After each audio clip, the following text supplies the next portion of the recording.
દ્વારકામાં જન્માષ્ટમીના પર્વને લઈને ભક્તોનું ઘોડાપૂર ઉમટ્યું. દ્વારકાધીશ મંદિર પર રંગબેરંગી લાઇટોના ડેકોરેશનથી દ્વારકા મંદિરને શણગારવામાં આવ્યું. દ્વારકા નગરીમાં ઠેર ઠેર ભક્તોએ રાસ ગરબાની રમઝટ બોલાવી. મંદિરના ગેટને ખૂબ જ સુંદર રીતે ડેકોરેટ કરવામાં આવ્યો. સીસીટીવીથી ગુજરાત પોલીસ દ્વારા સંપૂર્ણ દેખરેખ રખાઈ. ગુજરાતનું પ્રસિદ્ધ યાત્રાધામ દ્વારકામાં જન્માષ્ટમીના ભક્તોની ભારે ભીડ જોવા મળી. ગુજરાતના ગામે ગામેથી ભક્તો દ્વારકાધીશના દર્શને આવ્યા. મંદિર પરિસરમાં ભક્તિના રંગે રંગાઈ જઈ દ્વારકાધીશના જય જયકાર સાથે ગરબે રમતા જોવા મળ્યા. જગન્નાથ દ્વારકાધીશ 5251મો જન્મોત્સવ ધામધૂમથી ઉજવવામાં આવ્યો. સમગ્ર દ્વારકા નગરીમાં ભારે ઉત્સાહ મળ્યો. દર્શનને આવનાર તમામ ભક્તોને દર્શનનો લાભ મળે તે માટે મંદિર પરિસર તરફથી સુંદર વ્યવસ્થા કરવામાં આવી.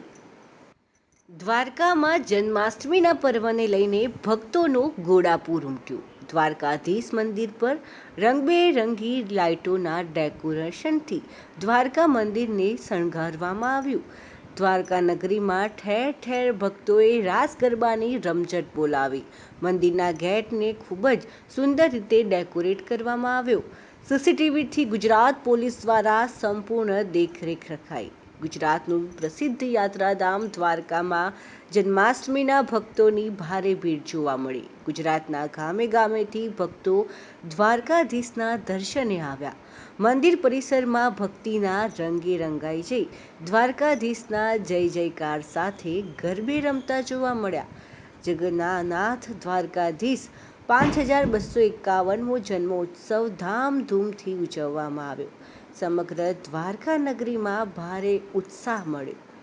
દર્શનને આવનાર તમામ ભક્તોને દર્શનનો લાભ મળે તે માટે મંદિર પરિસર તરફથી સુંદર વ્યવસ્થા કરવામાં આવી. જય શ્રી કૃષ્ણ.